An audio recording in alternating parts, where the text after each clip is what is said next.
ഉൽപ്പത്തി അധ്യായം 32. യാക്കോബ് തിരിച്ചു വരുന്നു. യാക്കോബ് യാത്ര തുടർന്നു. ദൈവത്തിന്റെ ദൂതൻ വഴിക്ക് വെച്ച് അവനെ കണ്ടുമുട്ടി. അവരെ കണ്ടപ്പോൾ അവൻ പറഞ്ഞു, ഇത് ദൈവത്തിന്റെ സൈന്യമാണ്. ആ സ്ഥലത്തിന് അവൻ മഹനായിം എന്ന് പേരിട്ടു. യാക്കോബ് ഏദോം നാട്ടിൽ സേർ ദേശത്ത് പാർത്തിരുന്ന സഹോദരനായ ഏസാവിന്റെ അടുത്തേക്ക് തനിക്ക് മുൻപേ ദൂതന്മാരെ അയച്ചു. അവൻ അവരെ ചുമതലപ്പെടുത്തി, എന്റെ യജമാനായ ഏസാവിനോട് നിങ്ങൾ എങ്ങനെ പറയണം, അങ്ങയുടെ ദാസനായ യാക്കോബ് പറയുന്നു, ഇതുവരെ ഞാൻ ലാബാന്റെ കൂടെ പാർക്കുകയായിരുന്നു. എനിക്ക് കാളകളും കഴുതകളും ആടുകളും വേലക്കാരും വേലക്കാരികളുമുണ്ട്. അങ്ങേക്ക് എന്നോട് ദയ തോന്നണം.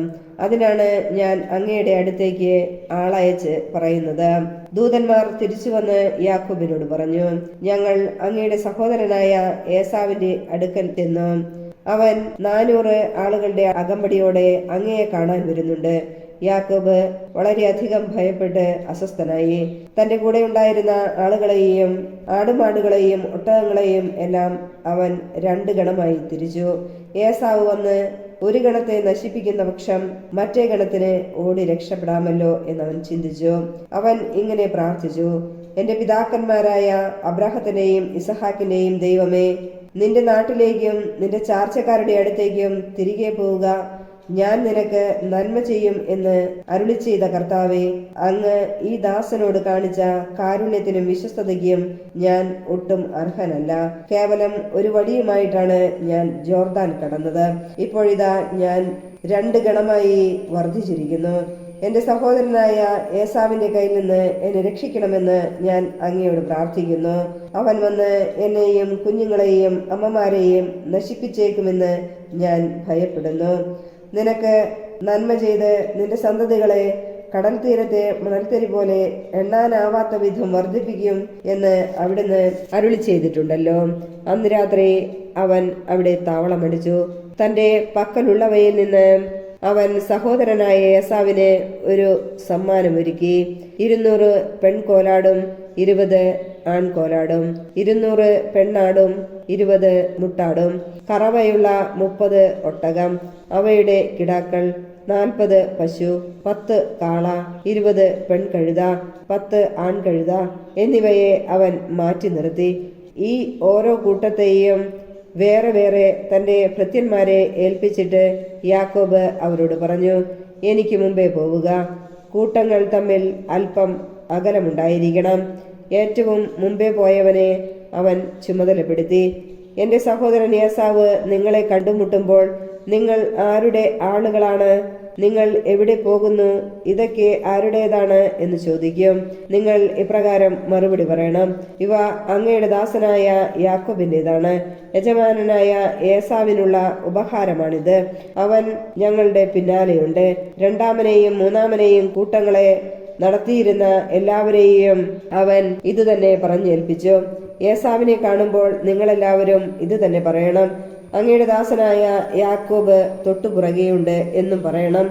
അവൻ ഇപ്രകാരം ചിന്തിച്ചു, ഞാൻ മുൻകൂട്ടി അയച്ചിരിക്കുന്ന സമ്മാനം കൊണ്ട് എനിക്ക് അവനെ പ്രീതിപ്പെടുത്താനാവും. അത് കഴിഞ്ഞ് ഞാൻ അവനെ നേരിൽ കാണും. അവൻ എന്നെ സ്വീകരിച്ചേക്കും. അതിനാൽ സമ്മാനം മുൻകൂട്ടി അയച്ചിട്ട് അവൻ അന്ന് രാത്രി കൂടാരത്തിൽ തങ്ങി. യാക്കോബിന്റെ മൽപിടുത്തം. ആ രാത്രി തന്നെ യാക്കോബ് തന്റെ 2 ഭാര്യമാരെയും 2 പരിചാരികമാരെയും 11 മക്കളെയും കൂട്ടിക്കൊണ്ട് യാബോക്ക് എന്ന കടവ് കടന്നു. അവരെ അവൻ പുഴയ്ക്കക്കരെ കടത്തിവിട്ടു. തന്റെ സമ്പാദ്യം മുഴുവൻ അക്കരെ എത്തിച്ചു. യാക്കോബ് മാത്രം ഇക്കരെ നിന്നു. അവിടെ വെച്ച് ഒരാൾ നേരം പുലരുന്നതുവരെ അവനുമായി മൽപിടുത്തം നടത്തി. കീഴടക്കാൻ സാധ്യമല്ലെന്ന് കണ്ടപ്പോൾ അവൻ യാക്കോബിന്റെ അരക്കെട്ടിൽ തട്ടി. മൽപിടുത്തത്തിനിടയിൽ യാക്കോബിന്റെ തുട അരക്കെട്ടിൽ നിന്ന് തെറ്റി. അവൻ പറഞ്ഞു, നേരം പുലരുകയാണ്, ഞാൻ പോകട്ടെ. യാക്കോബ് മറുപടി പറഞ്ഞു, എന്നെ അനുഗ്രഹിച്ചിട്ടല്ലാതെ അങ്ങയെ ഞാൻ വിടുകയില്ല. അവൻ ചോദിച്ചു, നിന്റെ പേരെന്താണ്? യാക്കോബ്. അവൻ മറുപടി പറഞ്ഞു.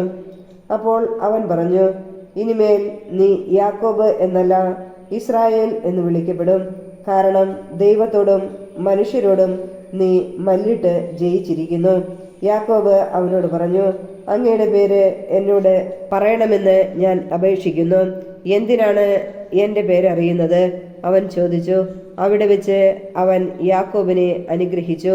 ദൈവത്തെ ഞാൻ മുഖത്തോട് മുഖം കണ്ടു, എന്നിട്ടും ഞാൻ ജീവനോടെ ഇരിക്കുന്നല്ലോ എന്ന് പറഞ്ഞുകൊണ്ട് യാക്കോബ് ആ സ്ഥലത്തിന് പെനുവേൽ എന്നു പേരിട്ടു. അവൻ പെനുവേൽ കടന്നപ്പോഴേക്കും സൂര്യൻ ഉദിച്ചു. ഉളുക്കു നിമിത്തം അവൻ ഞൊണ്ടുന്നുണ്ടായിരുന്നു. അവിടുന്ന് യാക്കോബിന്റെ അരക്കെട്ടിൽ തട്ടിയതുകൊണ്ട് തുടയും അരയും തമ്മിൽ ബന്ധിപ്പിക്കുന്ന സ്നായു ഇസ്രായേലാർ ഇന്നും ഭക്ഷിക്കാറില്ല. ഉൽപ്പത്തി അധ്യായം 33. ഏസാവിനെ കണ്ടുമുട്ടുന്നു. യാക്കോബ് തലയുയർത്തി നോക്കിയപ്പോൾ ഏസാവ് 400 പേരുടെ അകമ്പടിയോടെ വരുന്നത് കണ്ടു. ഉടനെ യാക്കോബ് മക്കളെ വേർതിരിച്ച് ലെയായുടെയും റാഹേലിന്റെയും 2 പരിചാരികമാരുടെയും അടുക്കലായി നിർത്തി. അവൻ പരിചാരികമാരെയും അവരുടെ മക്കളെയും മുമ്പിലും ലെയായെയും മക്കളെയും അതിനു പുറകിലും റാഹേലിനെയും ജോസഫിനെയും ഏറ്റവും പുറകിലും നിർത്തി. അവൻ അവരുടെ മുമ്പേ നടന്നു. സഹോദരന്റെ അടുത്തെത്തുവോളം 7 തവണ നിലമുട്ടെ താണു വണങ്ങി. ഏസാവാകട്ടെ ഓടിച്ചെന്ന് അവനെ കെട്ടിപ്പിടിച്ച് ചുംബിച്ചു. ഇരുവരും കരഞ്ഞു. ഏസാവ് തലയുയർത്തി നോക്കിയപ്പോൾ സ്ത്രീകളെയും കുട്ടികളെയും കണ്ടു. അവൻ ചോദിച്ചു, നിന്റെ കൂടെ കാണുന്ന ഇവരൊക്കെ ആരാണ്?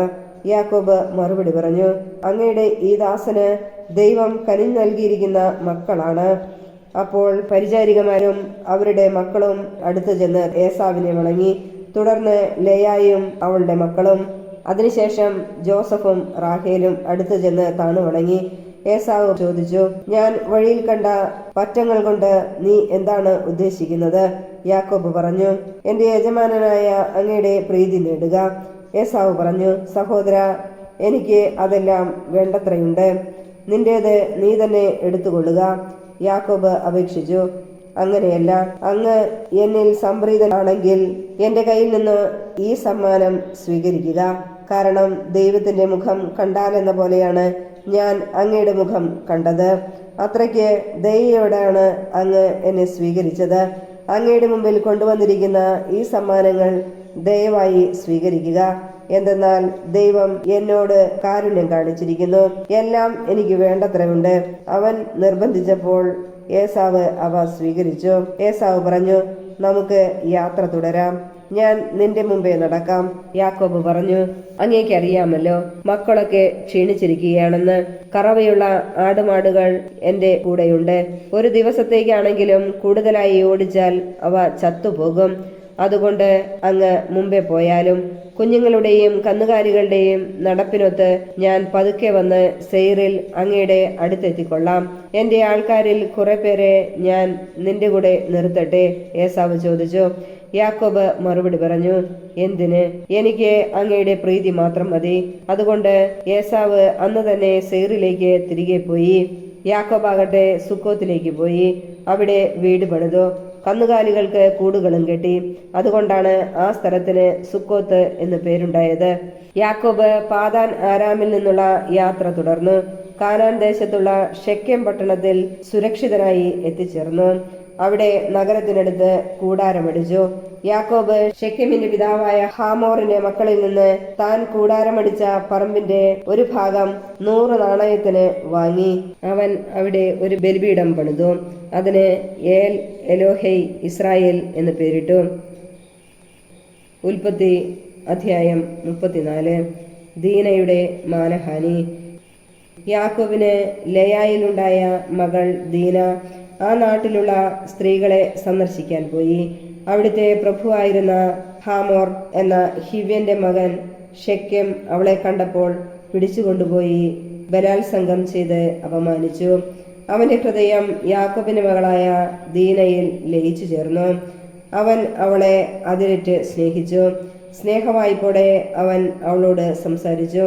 ഷെക്കെം തന്റെ പിതാവായ ഹാമോറിനോട് പറഞ്ഞു, ആ പെൺകുട്ടിയെ എനിക്ക് ഭാര്യയാക്കി തരണം.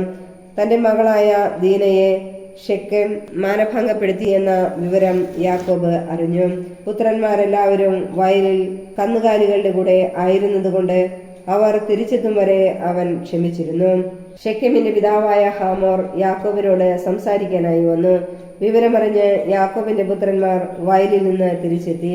അവർക്ക് രോഷവും അമർഷവും ഉണ്ടായി. കാരണം യാക്കോബിന്റെ മകളെ ബലാത്സംഗം ചെയ്തതുവഴി ഷെക്കേം ഇസ്രായേലിന് നിഷിദ്ധമായ മ്ലേച്ഛതയാണ് പ്രവർത്തിച്ചത്. എന്നാൽ ഹാമോർ അവരോട് പറഞ്ഞു, എന്റെ മകനായ ഷെക്കേമിന്റെ ഹൃദയം നിങ്ങളുടെ മകൾക്ക് വേണ്ടി ദാഹിക്കുന്നു. ദയ ചെയ്ത് അവളെ അവന് ഭാര്യയായി നൽകണം. ഞങ്ങളുമായി വിവാഹബന്ധത്തിൽ ഏർപ്പെടുക. നിങ്ങളുടെ പെൺകുട്ടികളെ ഞങ്ങൾക്ക് തരിക. ഞങ്ങളുടെ പെൺകുട്ടികളെ നിങ്ങളും സ്വീകരിക്കുക. ഞങ്ങളുടെ കൂടെ പാർക്കുക. ഈ നാട്ടിൽ നിങ്ങൾക്ക് സ്വാതന്ത്ര്യമുണ്ടായിരിക്കും. നിങ്ങൾക്ക് ഇവിടെ പാർത്ത് തൊഴിൽ ചെയ്യുകയും സമ്പാദ്യമുണ്ടാക്കുകയും ചെയ്യാം. ഷെക്കേം ദീനയുടെ പിതാവിനോടും സഹോദരന്മാരോടുമായി പറഞ്ഞു, ദയയോടെ നിങ്ങൾ എന്നോട് പെരുമാറണം. നിങ്ങൾ ചോദിക്കുന്നത് ഞാൻ നിങ്ങൾക്ക് തരാം. സ്ത്രീധനമായോ വിവാഹ സമ്മാനമായോ നിങ്ങൾ ചോദിക്കുന്നത് എന്തും തരാൻ ഞാൻ ഒരുക്കമാണ്. പെൺകുട്ടിയെ എനിക്ക് ഭാര്യയായി തരണം. തങ്ങളുടെ സഹോദരി ദീനയെ ഷെക്കേം മാനഭംഗപ്പെടുത്തിയതുകൊണ്ട് യാക്കോബിന്റെ മക്കൾ അവനോടും അവന്റെ പിതാവായ ഹാമോറിനോടും ചതിവായി സംസാരിച്ചു. അവർ പറഞ്ഞു, പരിച്ഛേദനം ചെയ്യാത്ത ഒരുവന് ഞങ്ങളുടെ സഹോദരിയെ ഭാര്യയായി നൽകുക സാധ്യമല്ല. ഞങ്ങൾക്ക് അത് അപമാനകരമാണ്. എന്നാൽ ഒരു വ്യവസ്ഥയിൽ ഞങ്ങൾ അതിന് സമ്മതിക്കാം. നിങ്ങളുടെ പുരുഷന്മാരെല്ലാവരും പരിച്ഛേദനം ചെയ്യണം. പരിച്ഛേദനം ചെയ്ത് ഞങ്ങളെ പോലെയാകണം. അങ്ങനെയെങ്കിൽ ഞങ്ങളുടെ പുത്രിമാരെ നിങ്ങൾക്ക് തരാം. നിങ്ങളുടെ പുത്രിമാരെ ഞങ്ങളും സ്വീകരിക്കാം. ഞങ്ങൾ നിങ്ങളോടൊത്ത് വസിക്കുകയും നമ്മൾ ഒരു ജനതയായി തീരുകയും ചെയ്യും. ഞങ്ങൾ പറയുന്നതനുസരിച്ച് പരിച്ഛേദനം ചെയ്യാൻ നിങ്ങൾ ഒരുക്കമല്ലെങ്കിൽ ഞങ്ങളുടെ മകളെയും കൊണ്ട് ഞങ്ങൾ സ്ഥലം വിടും. അവരുടെ വ്യവസ്ഥ ഹാമോറിനും മകൻ ഷെക്കേമിനും ഇഷ്ടപ്പെട്ടു. അങ്ങനെ ചെയ്യാൻ ആ ചെറുപ്പക്കാരൻ ഒട്ടും മടി കാണിച്ചില്ല. കാരണം യാക്കോബിന്റെ മകളിൽ അവൻ അത്രമേൽ അനുരുക്തനായിരുന്നു. അവന്റെ കുടുംബത്തിൽ ഏറ്റവും മതിക്കപ്പെട്ടവനായിരുന്നു ഷെക്കേം. അതിനാൽ ഹാമോറും മകൻ ഷെക്കേമും നഗര കവാടത്തിങ്കൽ ചെന്ന് അവരുടെ പട്ടണത്തിലെ പുരുഷന്മാരോട് ഇപ്രകാരം പറഞ്ഞു, ഈ മനുഷ്യർ നമ്മോട് സൗഹൃദത്തിലാണ്. അവർ ഈ നാട്ടിൽ പാർത്ത് ഇവിടെ തൊഴിൽ ചെയ്യട്ടെ. ഈ നാട് അവരെ കൂടി ഉൾക്കൊള്ളാൻ മാത്രം വിശാലമാണല്ലോ. അവരുടെ പുത്രിമാരെ നമുക്ക് ഭാര്യമാരായി സ്വീകരിക്കാം. നമ്മുടെ പുത്രിമാരെ അവർക്ക് നൽകുകയും ചെയ്യാം. എന്നാൽ ഒരു വ്യവസ്ഥയിൽ മാത്രമേ ഇവർ നമ്മോടൊത്ത് പാർത്ത് ഒരു ജനതയാകാൻ സമ്മതിക്കുകയുള്ളൂ. നമ്മുടെ പുരുഷന്മാരെല്ലാം അവരെ പോലെ പരിച്ഛേദനം ചെയ്യണം. അവരുടെ സമ്പത്തും കന്നുകാലികളും മറ്റു മൃഗങ്ങളുമൊക്കെ നമ്മുടേതാവില്ലേ? നമുക്കിത് സമ്മതിക്കാം. എങ്കിൽ അവർ നമ്മുടെ കൂടെ താമസിക്കും. പട്ടണത്തിലെ പുരുഷന്മാരെല്ലാം ഹാമോറിന്റെയും മകൻ ഷെക്കേമിന്റെയും വാക്കുകൾ കേട്ട് പരിച്ഛേദനം ചെയ്തു. 3-ാം ദിവസം അവർ വേദനിച്ചിരുന്നപ്പോൾ ദീനയുടെ സഹോദരന്മാരും യാക്കോബിന്റെ പുത്രന്മാരുമായ ശിമയോനും ലേവിയും വാളെടുത്ത് അപ്രതീക്ഷിതമായി നഗരത്തിൽ കടന്ന് പുരുഷന്മാരെയെല്ലാം വധിച്ചു. ഹാമോറിനെയും മകൻ ഷെക്കേമിനെയും അവർ വാളിനിരയാക്കി. ഷെക്കേമിന്റെ വീട്ടിൽ നിന്ന് ദീനയെ വീണ്ടെടുത്ത് അവർ തിരിച്ചുപോയി. തങ്ങളുടെ സഹോദരിയെ മാനഭംഗപ്പെടുത്തിയതിന്റെ പേരിൽ യാക്കോബിന്റെ മക്കൾ മരിച്ചു കിടന്നവരുടെ ഇടയിലൂടെ ചെന്ന് നഗരം കൊള്ളയടിച്ചു. അവരുടെ ആടുമാടുകളെയും കഴുതകളെയും നഗരത്തിലും വയലിലും ഉണ്ടായിരുന്ന സകലത്തെയും അവർ അപഹരിച്ചു. അവരുടെ സ്വത്തും വീട്ടുവകകളൊക്കെയും യാക്കോബിന്റെ മക്കൾ കൈവശപ്പെടുത്തി. കുഞ്ഞുങ്ങളെയും സ്ത്രീകളെയും പിടിച്ചുകൊണ്ടുപോവുകയും ചെയ്തു. അപ്പോൾ യാക്കോബ് ശിമയോനെയും ലേവിയെയും വിളിച്ച് ഇങ്ങനെ പറഞ്ഞു, ഇന്നാട്ടുകാരായ കാനാൻകാരുടെയും പെരീസ്യരുടെയും മുൻപിൽ നിങ്ങൾ എനിക്ക് ദുഷ്കീർത്തി വരുത്തിയിരിക്കുന്നു. എനിക്ക് ആൾബലം കുറവാണ്. അവരൊന്നിച്ചുകൂടി എന്നെ ആക്രമിച്ചാൽ ഞാൻ തകർന്നു പോകും. ഞാനും കുടുംബവും നശിക്കും. അവർ ചോദിച്ചു, ഒരു വേശ്യയോടെന്ന പോലെ അവൻ ഞങ്ങളുടെ സഹോദരിയോട് പെരുമാറിയത് എന്തിന്? ഉൽപ്പത്തി അധ്യായം 35. വീണ്ടും ബഥേലിൽ ദൈവം യാക്കോബിനോട് അരുളി ചെയ്തു, ബഥേലിലേക്ക് പോയി അവിടെ പാർക്കുക. നിന്റെ സഹോദരനായ ഏസാവിൽ നിന്ന് നീ ഓടി രക്ഷപ്പെട്ടപ്പോൾ നിനക്ക് പ്രത്യക്ഷപ്പെട്ട ദൈവത്തിന് അവിടെ ഒരു ബലിപീഠം പണിയുക. അതുകൊണ്ട് യാക്കോബ് തന്റെ കുടുംബാംഗങ്ങളോടും കൂടെ ഉണ്ടായിരുന്ന എല്ലാവരോടുമായി പറഞ്ഞു, നിങ്ങളുടെ പക്കലുള്ള അന്യദേവന്മാരെ ദൂരെ കളയുക. എല്ലാവരും ശുദ്ധി വരുത്തി വസ്ത്രങ്ങൾ മാറുക. നമുക്ക് ബഥേലിലേക്ക് പോകാം. എന്റെ കഷ്ടപ്പാടിൽ എന്റെ പ്രാർത്ഥന ചെവിക്കൊണ്ടവനും ഞാൻ പോയിടത്തെല്ലാം എന്റെ കൂടെ ഉണ്ടായിരുന്നവനുമായ ദൈവത്തിന് ഞാൻ അവിടെ ഒരു ബലിപീഠം പണിയും. തങ്ങളുടെ കൈവശമുണ്ടായിരുന്ന അന്യദേവ വിഗ്രഹങ്ങളും തങ്ങളുടെ കർണാഭരണങ്ങളും അവർ യാക്കോബിനെ ഏൽപ്പിച്ചു. അവർ ഷെക്കേമിന് അടുത്തുള്ള ഓക്കുമരത്തിന് ചുവട്ടിൽ അവ കുഴിച്ചു മൂടി. അവർക്ക് ചുറ്റുമുള്ള നഗരങ്ങളിലെല്ലാം ദൈവഭീതിയുണ്ടായി. അതുകൊണ്ട് അവർ യാത്ര ചെയ്തപ്പോൾ ആരും യാക്കോബിന്റെ മക്കളെ പീഡിപ്പിച്ചില്ല. യാക്കോബും കൂടെ ഉണ്ടായിരുന്നവരും കാനാൻ ദേശത്ത് ബഥേൽ, അതായത് ലൂസ് എന്ന സ്ഥലത്ത് എത്തിച്ചേർന്നു. അവിടെ അവൻ ഒരു ബലിപീഠം പണിയുകയും ആ സ്ഥലത്തിന് ഏൽ ബഥേൽ എന്ന് പേരിടുകയും ചെയ്തു. കാരണം സ്വന്തം സഹോദരനിൽ നിന്ന് ഒളിച്ചോടിയപ്പോൾ അവിടെ വച്ചാണ് ദൈവം അവന് പ്രത്യക്ഷപ്പെട്ടത്. റെബെക്കായുടെ പരിചാരികയായ ദെബോറ മരണമടഞ്ഞു. ബഥേലിന്റെ താഴ്വരയിൽ ഒരു ഓക്കുമരത്തിന്റെ കീഴെ അവളെ അടക്കി. അതിന് അലോൺ ബാക്കൂത്ത് എന്നു പേരുണ്ടായി. പാതാൻ ആരാമിൽ നിന്ന് പോന്നപ്പോൾ ദൈവം യാക്കോബിന് വീണ്ടും പ്രത്യക്ഷപ്പെട്ട് അവനെ അനുഗ്രഹിച്ചു. ദൈവം അവനോട് അരുളി ചെയ്തു, യാക്കോബ് എന്നാണ് നിന്റെ പേര്. എന്നാൽ ഇനിമേലിൽ യാക്കോബ് എന്നല്ല, ഇസ്രായേൽ എന്നായിരിക്കും നീ വിളിക്കപ്പെടുക. അതിനാൽ അവൻ ഇസ്രായേൽ എന്ന് വിളിക്കപ്പെട്ടു. ദൈവം അവനോട് വീണ്ടും അരുളി ചെയ്തു, ഞാൻ സർവശക്തനായ ദൈവമാണ്. നീ സന്താനപുഷ്ടിയുണ്ടായി പെരുകുക. ജനതയും ജനതയുടെ ഗണങ്ങളും നിന്നിൽ നിന്ന് ഉത്ഭവിക്കും. രാജാക്കന്മാരും നിന്നിൽ നിന്ന് ജന്മമെടുക്കും. അബ്രാഹത്തിനും ഇസഹാക്കിനും ഞാൻ നൽകിയ നാട് നിനക്കും നിന്റെ സന്താന പരമ്പരകൾക്കും ഞാൻ നൽകും. അനന്തരം ദൈവം അവനെ വിട്ടുപോയി. അവിടുന്ന് തന്നോട് സംസാരിച്ച സ്ഥലത്ത് യാക്കോബ് കല്ലുകൊണ്ട് ഒരു സ്തംഭം ഉയർത്തി. അതിന്മേൽ ഒരു പാനീയ ബലിയർപ്പിച്ച് എണ്ണ പകർന്നു. ദൈവം തന്നോട് സംസാരിച്ച സ്ഥലത്തിന് യാക്കോബ് ബഥേൽ എന്ന് പേരിട്ടു. ബേഥേലിൽ നിന്ന് അവർ യാത്ര തുടർന്നു. എഫ്രാത്തായിൽ എത്തുന്നതിന് കുറച്ചു മുമ്പ് റാഹേലിന് പ്രസവ വേദന തുടങ്ങി. പ്രസവ ക്ലേശം കഠിനമായപ്പോൾ സൂതികർമ്മിണി അവളോട് പറഞ്ഞു, പേടിക്കേണ്ട, നിനക്ക് ഇപ്രാവശ്യവും ഒരു പുത്രനെ ലഭിക്കും. എന്നാൽ അവൾ മരിക്കുകയായിരുന്നു.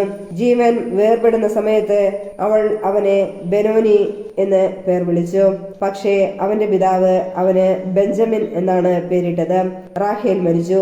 ബെത്ലേഹം എന്നറിയപ്പെടുന്ന എഫ്രാത്തായിലേക്കുള്ള വഴിയിൽ അവളെ അടക്കി. അവളുടെ കല്ലറയിൽ യാക്കോബ് ഒരു സ്തംഭം നാട്ടി. ഇന്നും അത് റാഹേലിന്റെ കല്ലറയിലെ സ്മാരക സ്തംഭമായി നിൽക്കുന്നു. ഇസ്രായേൽ യാത്ര തുടർന്ന് ഏദർ ഗോപുരത്തിന് അപ്പുറം കൂടാരമടിച്ചു. ഇസ്രായേൽ ആ നാട്ടിൽ പാർത്തിരുന്നപ്പോൾ റൂബൻ തന്റെ പിതാവിന്റെ ഉപനാരിയായ ബിൽഹായുമൊത്ത് ശയിച്ചു. ഇസ്രായേൽ അതറിയാനിടയായി. യാക്കോബിന്റെ പുത്രന്മാർ. യാക്കോബിന് 12 പുത്രന്മാരുണ്ടായിരുന്നു. ലയായുടെ പുത്രന്മാർ. യാക്കോബിന്റെ കടിഞ്ഞൂൽ പുത്രൻ റൂബൻ, ശിമയോൻ, ലേവി, യൂദ, ഇസാക്കർ, സെബുലൂൺ. റാഹേലിന്റെ പുത്രന്മാർ ജോസഫ്, ബെഞ്ചമിൻ. റാഹേലിന്റെ പരിചാരികയായ ബിൽഹായുടെ പുത്രന്മാർ ദാൻ, നഫ്താലി.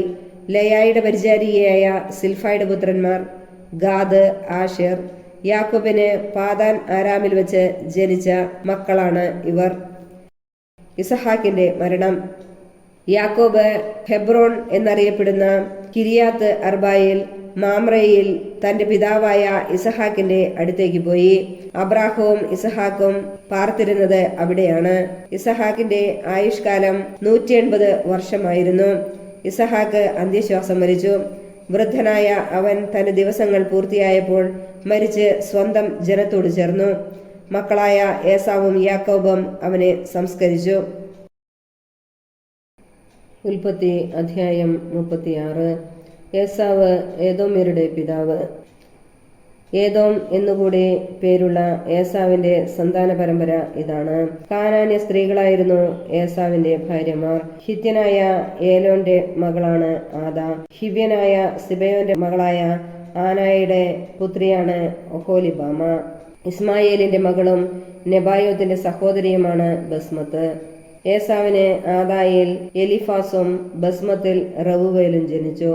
ഒഹോലിബാമായിൽ അവന് യവൂഷും യാലാമും കോറഹും ജനിച്ചു. കാനാൻ ദേശത്ത് വച്ച് ഏസാവിനുണ്ടായ മക്കളാണ് ഇവർ. ഏസാവ് ഭാര്യമാരും പുത്രന്മാരും പുത്രിമാരും വീട്ടിലുള്ള എല്ലാവരുമൊത്ത് തന്റെ കാലികളും മൃഗങ്ങളും കാനാൻ ദേശത്ത് താൻ നേടിയ സ്വത്തുമായി സഹോദരനായ യാക്കോബിനെ വിട്ട് അകലെയുള്ള ഒരു ദേശത്തേക്ക് പോയി. കാരണം ഒന്നിച്ചു പാർക്കാൻ വയ്യാത്ത വിധം ഇരുവർക്കും അത്രയേറെ സമ്പത്തുണ്ടായിരുന്നു. അവരുടെ അധിവാസ ഭൂമിക്ക് സംരക്ഷിക്കാനാവാത്ത വിധം അത്രയ്ക്ക് അധികമായിരുന്നു ആടുമാടുകൾ. അതുകൊണ്ട് ഏസാവ് സെയിർ എന്ന മലനാട്ടിൽ പാർത്തു. ഏസാവും ഏദോമും ഒരാൾ തന്നെ. സെയിർ മലയിലെ ഏദോമ്യരുടെ പിതാവായ ഏസാവിന്റെ സന്തതി പരമ്പര. ഏസാവിന്റെ പുത്രന്മാരുടെ പേരുകൾ. ഏസാവിന് ഭാര്യയായ ആദായിലുണ്ടായ മകൻ എലിഫാസ്, ഭാര്യയായ ബസ്മത്തിലുണ്ടായ മകൻ റെഗൂവൽ. എലിഫാസിന്റെ പുത്രന്മാർ തേമാൻ, ഓമർ, സെഫോ, ഗത്താം, കെനസ്. ഏസാവിന്റെ മകൻ എലിഫാസിന് തിമ്ന എന്നൊരു ഉപനാരി ഉണ്ടായിരുന്നു. എലിഫാസിന് അവളിൽ അമലേക്ക് എന്നൊരു പുത്രൻ ജനിച്ചു. ഏസാവിന് ഭാര്യയായ ആദായിലുണ്ടായ സന്തതികളാണ് ഇവർ. റെഊവേലിന്റെ പുത്രന്മാരാണ് നഹത്ത്, സേറഹ്, ഷമ്മ, മിസാം എന്നിവർ. ഏസാവിന് ഭാര്യ ബസ്മത്തിലുണ്ടായ സന്തതികളാണ് ഇവർ.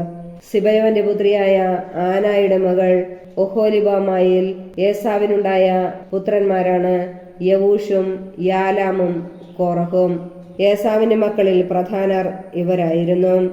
ഏസാവിന്റെ കടിഞ്ഞൂൽ പുത്രനായ എലിഫാസിന്റെ മക്കൾ തേമാൻ, ഓമർ, സെഫോ, കെനസ്, കോറഹ്, ഗത്താം, അമലേക്ക് എന്നിവർ ഏദോം നാട്ടിൽ എലിഫാസിനുണ്ടായ നായകന്മാരാണ്. ഇവരെല്ലാം ആദായുടെ പുത്രന്മാരാണ്. ഏസാവിന്റെ മകനായ റെഊവേലിന്റെ പുത്രന്മാർ പ്രമുഖനായ നഹത്ത്, സേറഹ്, ഷമ്മ, മിസ്സ. ഏദോം നാട്ടിൽ റെഊവേലിൽ നിന്നുണ്ടായ പ്രധാനപ്പെട്ടവരാണ് ഇവർ. ഇവർ ഏസാവിന്റെ ഭാര്യ ബസ്മത്തിന്റെ സന്തതികളാണ്. ഏസാവിന്റെ ഭാര്യ ഒഹോലിബാമായുടെ പുത്രന്മാർ പ്രമുഖരായ യവൂഷ്, യലാം, കോറഹ്. ഇവർ ഏസാവിന്റെ ഭാര്യയും ആനായുടെ മകളുമായ ഒഹോലിബാമായിൽ നിന്നുണ്ടായ നായകന്മാരാണ്. ഇവർ ഏസാവിന്റെ സന്തതികളും ഏദോമിലെ പ്രമുഖന്മാരുമാണ്.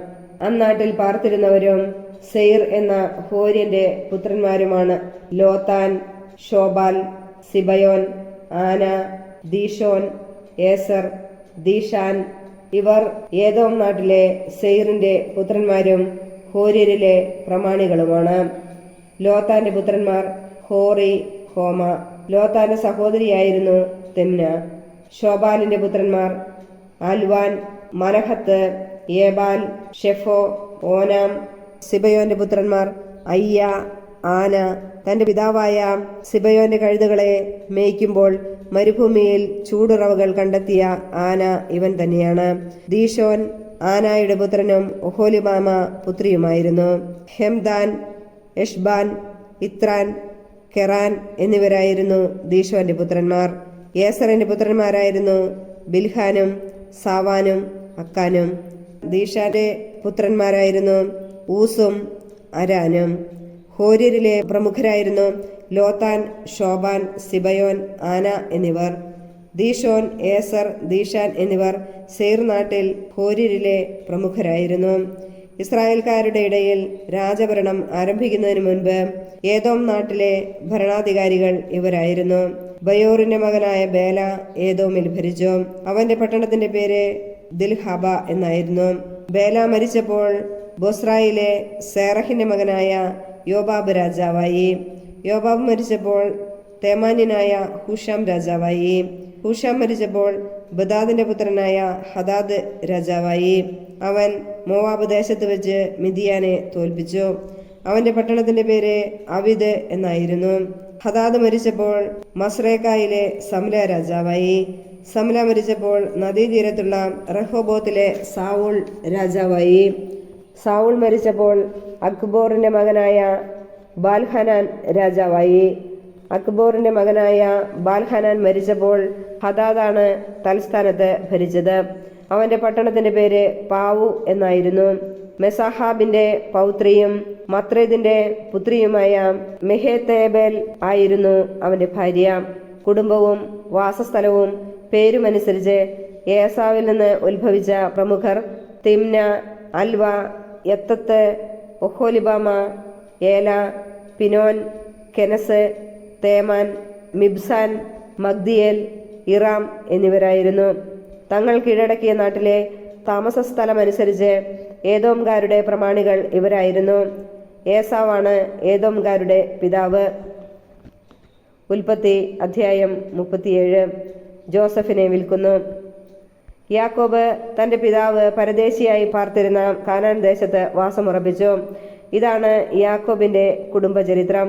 17 വയസ്സുള്ളപ്പോൾ ജോസഫ് സഹോദരന്മാരോടുകൂടെ ആടുമേയ്ക്കുകയായിരുന്നു. അവൻ തൻ്റെ പിതാവിൻ്റെ ഭാര്യമാരായ ബിൽഹായുടെയും സിൽഫായുടെയും മക്കളുടെ കൂടെ ആയിരുന്നു. അവരെ പറ്റി അശുഭവാർത്തകൾ അവൻ പിതാവിനെ അറിയിച്ചു. ഇസ്രായേൽ ജോസഫിനെ മറ്റു മക്കളെക്കാളധികം സ്നേഹിച്ചിരുന്നു. കാരണം അവൻ തൻ്റെ വാർദ്ധക്യത്തിലെ മകനായിരുന്നു. കൈ നീളമുള്ള ഒരു നീണ്ട കുപ്പായം അവൻ ജോസഫിന് വേണ്ടി ഉണ്ടാക്കി. പിതാവ് ജോസഫിനെ തങ്ങളെക്കാൾ അധികമായി സ്നേഹിക്കുന്നു എന്ന് കണ്ടപ്പോൾ സഹോദരന്മാർ അവനെ വെറുത്തു. അവനോട് സൗമ്യമായി സംസാരിക്കാൻ അവർക്ക് കഴിഞ്ഞില്ല. ഒരിക്കൽ ജോസഫിന് ഒരു സ്വപ്നമുണ്ടായി. അവനത് സഹോദരന്മാരോട് പറഞ്ഞപ്പോൾ അവർ അവനെ കൂടുതൽ വെറുത്തു. അവൻ അവരോട് പറഞ്ഞു, എനിക്കുണ്ടായ സ്വപ്നം കേൾക്കുക. നമ്മൾ പാടത്ത് കറ്റ കെട്ടിക്കൊണ്ടിരിക്കുകയായിരുന്നു. അപ്പോഴിതാ എന്റെ കറ്റ എഴുന്നേറ്റ് നിന്നു. നിങ്ങളുടെ കറ്റകളെല്ലാം ചുറ്റും വന്ന് എന്റെ കറ്റയെ താണുണങ്ങി. അവർ ചോദിച്ചു, നീ ഞങ്ങളെ ഭരിക്കുമെന്നാണോ? നീ ഞങ്ങളുടെ മേൽ ആധിപത്യം സ്ഥാപിക്കുമെന്നാണോ? അവന്റെ സ്വപ്നവും വാക്കുകളും കാരണം അവർ അവനെ അത്യധികം ദ്വേഷിച്ചു. അവന് വീണ്ടും ഒരു സ്വപ്നമുണ്ടായി. അവൻ തൻ്റെ സഹോദരന്മാരോട് പറഞ്ഞു, ഞാൻ വേറൊരു സ്വപ്നം കണ്ടു. സൂര്യനും ചന്ദ്രനും 11 നക്ഷത്രങ്ങളും എന്നെ താണു ഉണങ്ങി. അവൻ ഇത് പിതാവിനോടും സഹോദരന്മാരോടും പറഞ്ഞപ്പോൾ പിതാവ് അവനെ ശകാരിച്ചുകൊണ്ട് പറഞ്ഞു, എന്താണ് നിന്റെ സ്വപ്നത്തിന്റെ അർത്ഥം? ഞാനും നിന്റെ അമ്മയും സഹോദരന്മാരും നിന്നെ നിലം പറ്റെ താണു വണങ്ങണമെന്നാണോ? സഹോദരന്മാർക്ക് അവനോട് അസൂയ തോന്നി. പിതാവാകട്ടെ ഈ വാക്കുകൾ ഹൃദയത്തിൽ സംഗ്രഹിച്ചു വച്ചു. അവന്റെ സഹോദരന്മാർ പിതാവിന്റെ ആടുകളെ മേയ്ക്കാൻ ഷെക്കമിലേക്ക് പോയി. ഇസ്രായേൽ ജോസഫിനോട് പറഞ്ഞു, നിന്റെ സഹോദരന്മാർ ഷെക്കമിൽ ആടുമേയ്ക്കുകയല്ലേ? ഞാൻ നിന്നെ അങ്ങോട്ട് വിടുകയാണ്.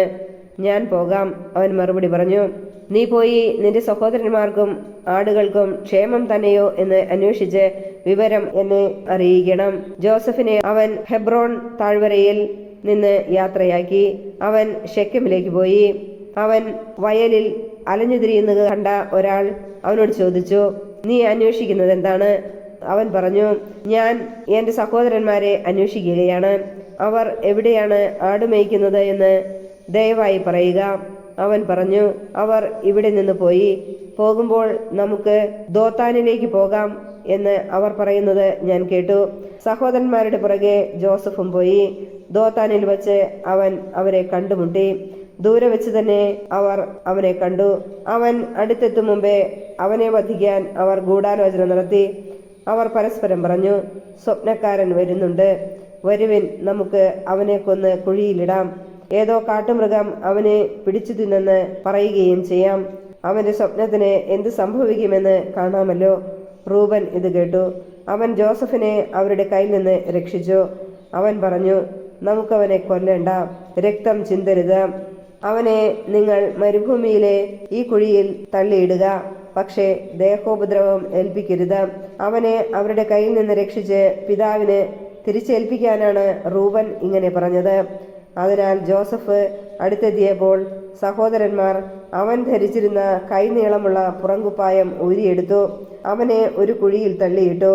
അത് വെള്ളമില്ലാത്ത പൊട്ടക്കിണറായിരുന്നു.